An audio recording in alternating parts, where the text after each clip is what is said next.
and she's looking right at me, like through the slat, because that's the Chekhov's like genitals thing here. She wanted to look at me. Why are cis people like this?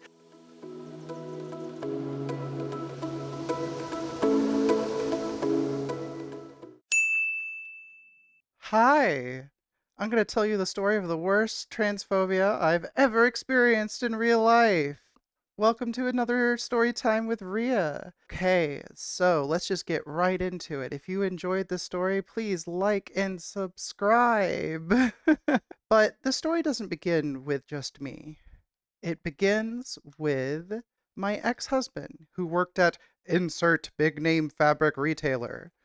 And he was at the end of his shift at this group kind of locker room where you have to put your stuff while you're working because, with capitalism, they don't let you have your things while you're working because, of course, they don't. So he was in this room with other coworkers, and his middle manager comes, not the head honcho, not like the person in charge of everything, but a middle lady who is definitely a speak to the manager type who got promoted to manager, if you know what I mean.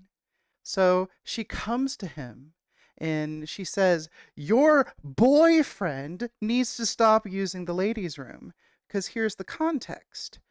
At this time, we were a little bit more poor, so we only had one car. So often I would pick him up because I needed to get him to work and all of those things when we only have one car. So when you're waiting on someone to get off shift, you kind of have to use the restroom sometimes. So I was using the restroom there a lot. And Miss Middle Manager Lady, let's call her Elizabeth. Elizabeth came and was like, "Your boyfriend needs to stop using the restroom." And my husband was like, "My wife," holds up ring, "is transitioning. She is a woman." And then she asked him, "But is he a man?" Because she wanted to know what my genitals were. And my husband was like, "She is a woman and she is my wife." And then she goes again, "But is he a man?" And like, why does this people want to know what our genitals are? Let's put that as Chekhov's her wanting to know my genitals. We'll get to that later. Anyway, she harasses him. She is being just so ugly, and my awkward autistic bean husband is like, I don't know how to deal with this, and also there's other people around. This is really awkward. Oh, snap. And he gets to his car and starts bawling, crying. He's just like, "Aw, poor Bean." So he comes home. He tells me this story, and he is just so distraught, super duper distraught. And so what happens is we decide to write a letter for to give to the kind of main store manager because he just can't like talk. He just gets shut down, but he needs to do something about this. So he writes a letter. And a couple days go by and he can't give it to him. And I'm sitting in the parking lot and I'm waiting for him to like come out to me after a closing shift. And I see him and the store manager walking out at the same time. And this store manager is, I forget, what is the older version of a twink? Like, you're not a twink anymore, but like you're like, honestly, he looked like a silver fox, let's be real. But he was just very slender, kind of small, but he was also tall. Small in frame, tall, very relatively nice looking gay man. He is gay. Like, I'm not just stereotyping him. He is actually gay. And I see them walking back like to the car, and my cute little autistic husband's like, he pulls out his letter and he's like, "Oh, I need to give this to you. I am awkward." And I see the manager and he's reading it, and then he walks over to the car to see me, and I kind of wave at him, and I roll down my window, and he looks at my ex-husband and says, "I'm so sorry. She's fine." Elizabeth made it sound like there were like lumberjacks going in the ladies' room, not actual like woman-looking people, which I obviously was, even though I was not like that far in transition. I think I was, although past 2 years at this point, maybe, but still, I was earlier in the process, but I definitely did not look like a lumberjack. And that was the picture Elizabeth gave the store manager. So he was like, "Oh, this is totally fine." And we were like, "Ooh, thank goodness." Like, "Oh my gosh, like finally everything's going to be okay." But of course, it was not okay. Dun dun dun.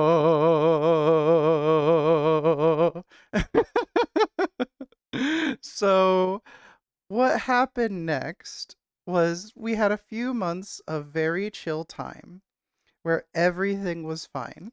But nature calls, and even though I'd used the restroom a couple times without problems, it was time again. This was probably at the end of a mid shift, so about 6-ish o'clock when we were picking him up. And I say we because actually Fox was with me at this time. So it wasn't just me, it was Fox and me. So we get to the place. I really need to go. Like, I need to go bad. We're doing the like the ooh, I have to go dance, right? And we get there. I walk through the door, and they have this manager station. Like, if I'm facing this way, pretend like this table in the far side there is the manager station. And at that manager station, Elizabeth is standing there. And I'm like, oh God, frick, frick, frick, frick, frick. This is going to be bad. So I'm just going to blow past her. My wife, Fox, although it wasn't my wife at the time, and I just kind of are walking past her. And little did we know, a few minutes after we go by, Elizabeth starts to follow us. And my ex husband is at the fabric counter, and he just sees all of this happen. And he's like, oh, snap. Oh, buddy. Oh, pal. Oh, good God, gravy.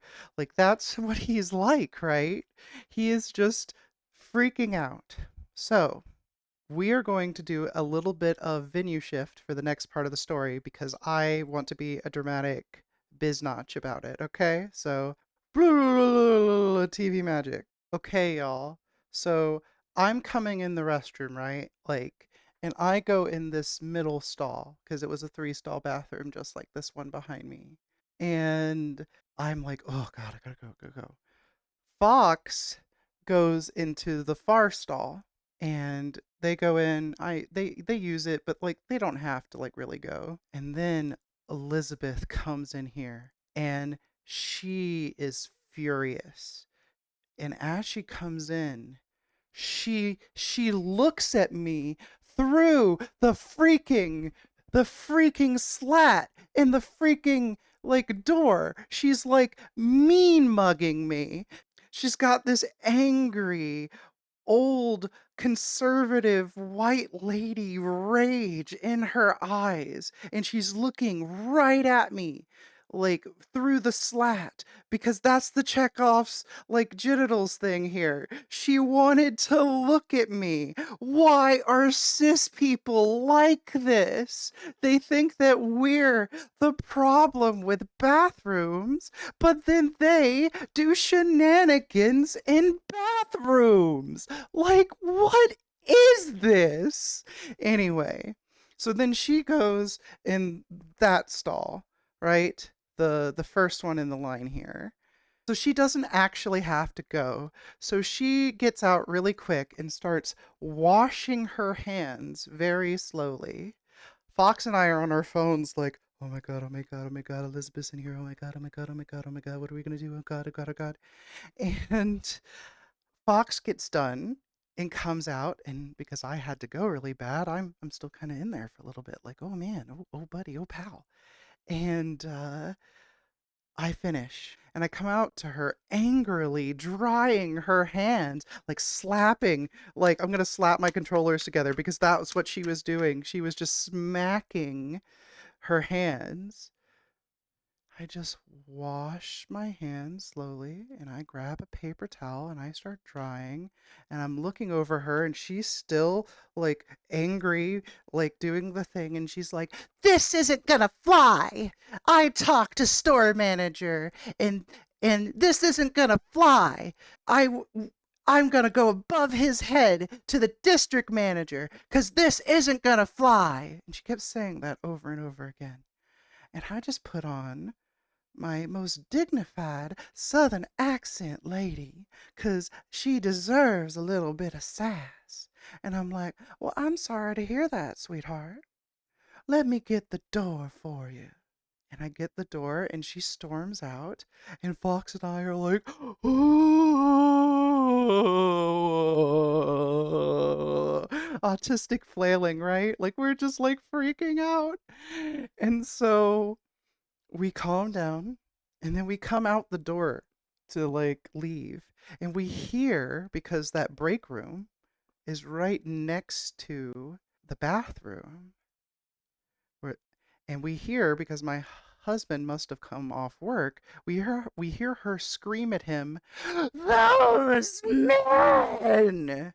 And we just bust it. We just completely bust it. And we go back to the car. We wait for my husband to get to us and we tell him what happened. And he's so angry. And then we leave. We go to our favorite budget Chinese food place.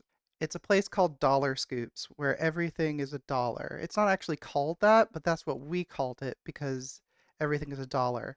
It is now inflated, I think, to like a buck, like 75 a scoop. But still, it's dollar scoops.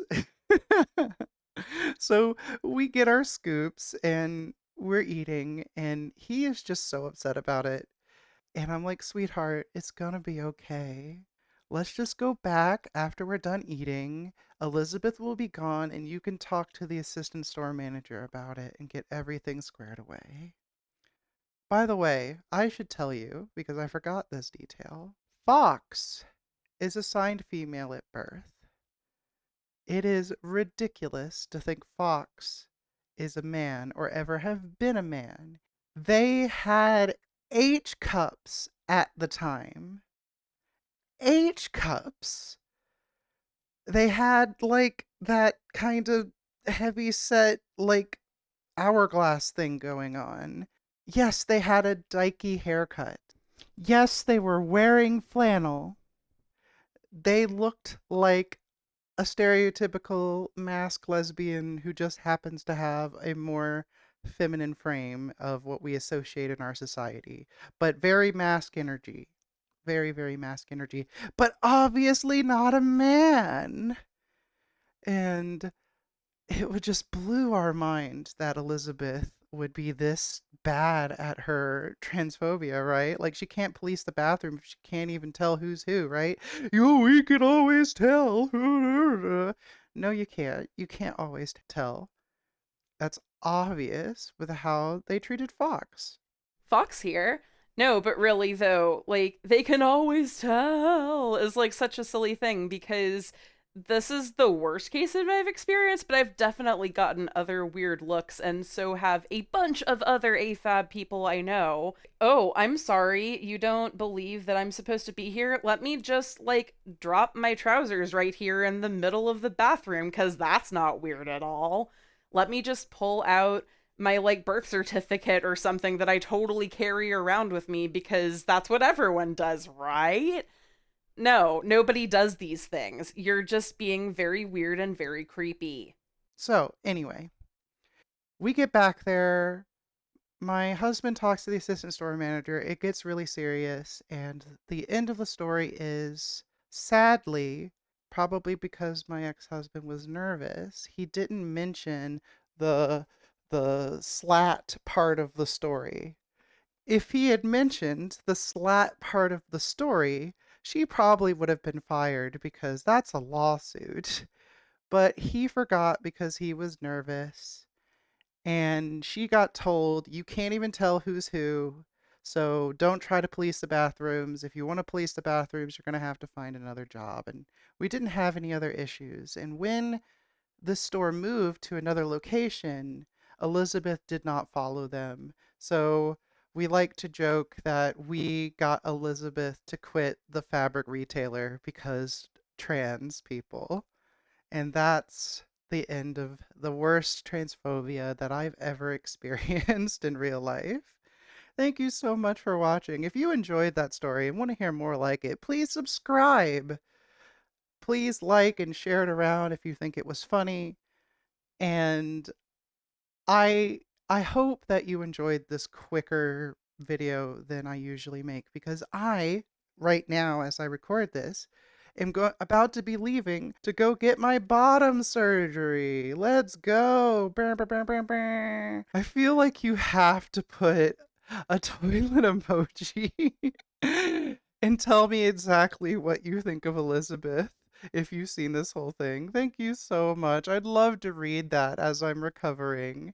And maybe after I'm back from surgery, I can go to the bathroom and Elizabeth will not have a problem with me. Bye-bye. Bye-bye. Bye-bye now. Welcome to the magic place of the end card. I want to give a shout out to the people doing fan art and my $5 plus patrons you see here. Will you please subscribe and ring the bell as well? Check out this video here next. Please do it for me, sweetie. Mwah.